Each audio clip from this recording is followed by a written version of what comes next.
जन्नत के पत्ते, प्यार जो खो गया, डीजे उसके जहन में जमाका हुआ। इधर साथ इस्तकलाल जदेसी में डीजे गिरी थी और उस रोज़ टॉक्सम स्क्वायर में ट्यूलिप्स की महक फैली थी, लामती खुशबू। ट्यूलिप्स जो इस्तांबुल की अलामत थे, under which the lions dwell. इस जगह के नीचे क्या था?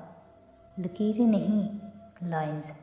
हाँ, मेट्रो लाइंस, रेलवे लाइंस। नीचे रेलवे स्टेशन था। एक एक करके पजल के सारे टुकड़े जुड़ते जा रहे थे। ओपलस का निशान किस चीज़ का निशान था भला? हया, ये आदमी हमें फॉलो कर रहा है। हाले ने उसका बाजू झंझोड़ा।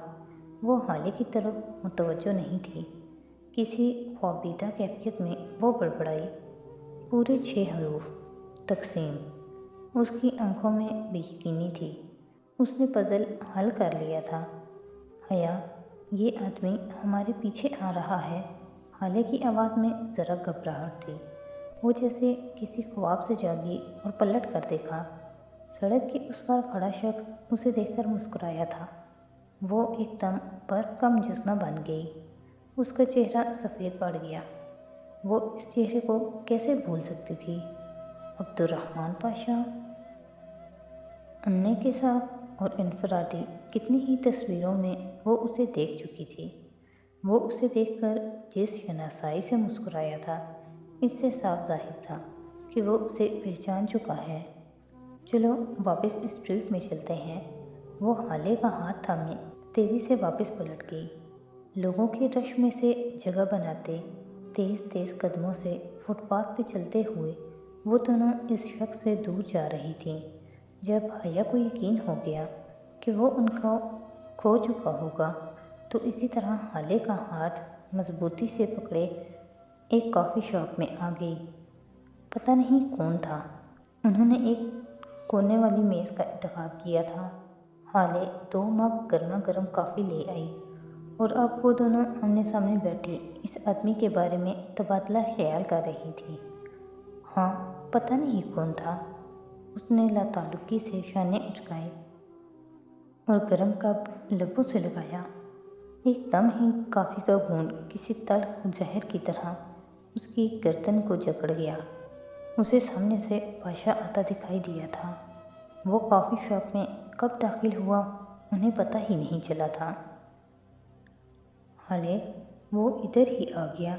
उसने सरासमीकी सी कैफियत में कप नीचे किया। हाले ने परेशानी से पलट कर देखा।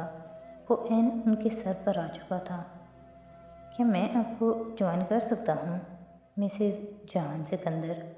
कुर्सी की पुश्त पर हाथ रख कर खड़े उसने मुस्कुराते हुए पूछा। लंबी सुरमई बरसाती में मलबूस वो अच्छा खासा लहीम शहीम आदमी था। फ्रेमलेस ग्लासेस के पीछे से छलकती आंखों में वाज़िया मुस्कुराहट थी। वो लम्हाए मुलाकात जिससे उसको कभी डर नहीं लगा था, इस वक्त बेहद खौफजदा कर गया था। जी ज़रूर बैठिए, उसने कप पे अपनी गिरफ्त मजबूत करते हुए बज़ाहिर मुस्कुरा कर कहा। हाले ने उसे आंखों में कोई इशारा किया था। हया ने समझकर सर को इस बात में ज़रा सी जुम्बिश दी। जैसे ही वो कुर्सी खींच कर बैठा, हया ने गर्मा गर्म कॉफ़ी उसके चेहरे पे उंडेल दी। पाशा के लिए ये हमला कतन गैर मुतवक्के था। गो के रद्दअमल के तौर पर उसने चेहरा फ़ौरन पीछे किया था। इसके बावजूद काफ़ी उसके रुखसार को झुलसा गई थी। चाबुक चाबुक। हाले ने उसका हाथ थामा और दूसरे ही लम्हे वो दोनों बाहर भाग गई थी। काफ़ी गर्म थी और उसने पाशा का चेहरा सुर्ख कर दिया था। वो बिलबिलाकर चेहरा हाथों से साफ करने की कोशिश कर रहा था। दूसरे गाहक और वेटर्स उसकी जानिब लपके थे। ये वो आखिरी मंजर था जो हया ने बाहर निकलने से पहले देखा था।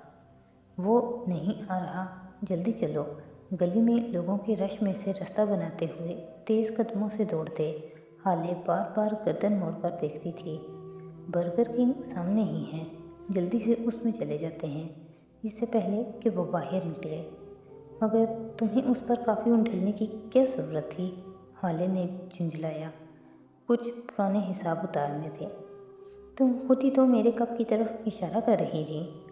मेरा मतलब था कि कप छोड़ो और बाहर निकलो। वो मज़ीद बहस किए बिना हाथ से हाले को साथ खींचती बर्गर किंग का ग्लास डोर धकेल कर अंदर दाखिल हुई। वो दोनों ऐसे अंधाधुंध तरीके से दौड़ती आईं और इस्तकबालिया काउंटर पे आकर दम लिया कि वहाँ मौजूद लड़का कतरे बौखला गया। क्या हुआ? जहान नहीं है इधर। वो समझा वो दोबारा जहान के लिए आई हैं। ठीक है, ठीक है, हया ने फूले नफ्स के दरमियान हाथ उठाकर कहा। तुम्हारे किचन में कोई दरवाज़ा है जो पिछली गली में खुलता हो? किचन में नहीं, मगर पेंट्री रूम में बैक डोर है। अब मेरे साथ आए। शायद वो समझ गया था कि वो दोनों किसी से बचना चाह रही हैं, सो बिना कोई मज़ीद सवाल किए वो उन्हें अपनी रहनुमाई में पेंट्री में ले आया। पेंट्री मुस्ततील में थी और उसमें स्टोरेज शेल्फ और बड़े बड़े फ्रीजर्स रखे थे। कुछ दूसरा काट कबाड़ भी था। वो रहा दरवाज़ा। उसने एक दरवाजे की जानिब इशारा किया और एक मशकूक नज़र उन पर डालता वापस पलट गया। हाले ने पेंट्री से किचन में खुलने वाला दरवाज़ा बंद किया और फिर कतरे तज़बज़ब से पिछली गली के दरवाजे को देखा। अभी बाहर निकलने का फ़ायदा, गुर्जल तो 1:30 बजे आएगी। जब तक यहीं बैठते हैं। वो एक कोने से 2 प्लास्टिक की कुर्सियाँ उठा लाई और कमरे के वस्त में फर्श पे आमने सामने रखीं। वैसे अब मैं सोच रही हूँ कि तुमने ठीक ही किया। इस्तकलाल जदेसी में अक्सर ऐसे ड्रंक लोगों से टकराव हो जाता है जो अजीब हरकतें करते हैं। तभी मैंने काफ़ी उल्टी ताकि वो फ़ौरन हमारे पीछे ना आ सके। वो कुर्सी पे नहीं बैठी बल्कि दरवाजे के करीब चली आई। दरवाजे के साथ एक चौकोर खिड़की नुमा रोशनदान था। वो बहुत ऊंचा नहीं था बल्कि हया के चेहरे के बिल्कुल बराबर था। उसने रोशनदान की शीशे की स्लाइड एक तरफ की तो ठंडी हवा और पिछली गली की आवाज़ें अंदर आने लगी। इस्तकलाल स्ट्रीट की बगली गली थी। इस्तकलाल स्ट्रीट की दोनों जानिब ऐसी ही गलियां थीं जो ज़रा तंग और छोटी मगर इतराफ़ से इमारतों से घिरी थीं। अब तो मुझे बताओ ये मंगनी का क्या किस्सा है? ज़रा सुकून का सांस मिला तो हाले को अधूरी बात याद आ गई। वो पुरजोश से कुर्सी पे आगे होकर बैठी। हया ने पलट कर देखा और मुस्कुरा दी। जो तनाव और परेशानी वो थोड़ी देर पहले महसूस कर रही थी वो पेंट्री की फ़िज़ा में तहलील होता जा रहा था। बताती हूँ। वो कुर्सी पे आ बैठी और गुरसल शटल आने तक वो सारा किस्सा सुना चुकी थी। बस में भी सारा रास्ता वो दोनों यही बातें करती रहीं। अगर वो जानता था तो उसने पहले इजहार क्यों नहीं किया? अब कर दिया, यही बहुत है। वो बहुत प्रैक्टिकल और कम गोसा आदमी है। उससे वाबस्ता तौक़्क़ुआत मैंने अब कम कर दी हैं, उसने शाने उचकाकर कहा था। कमरे में आकर हाले तो सोने चली गई। टाली और चेरी भी तब तक सो चुकी थी, जबकि उसने पहले तो अपनी मेज़ की दराज में इस डिबिया की तस्दीक की जिसमें मोबाइल शॉप के लड़के ने जीपीआरएस ट्रेसर डाल कर दिया था। वो दराज में ही रखी थी जहाँ वो छोड़ कर गई थी। फिर पाशा को कैसे पता चला कि वो कहाँ है? हो सकता है उसकी किसी और शय में भी ट्रेसर हो या फिर वो महज इत्तफाक हो, लेकिन उसके साथ इत्तफाकात तो कम ही होते थे, इतना तो उसे यकीन था। जो भी है वो हर शय को जहन से झटक कर अपना पज़ल बॉक्स निकाल कर दबे कदमों बाहर आ गई। बालकनी की बत्ती उसे देखते ही जल उठी। वो वहीं पहले जीने पे बैठ गई और पज़ल बॉक्स चेहरे के सामने किया।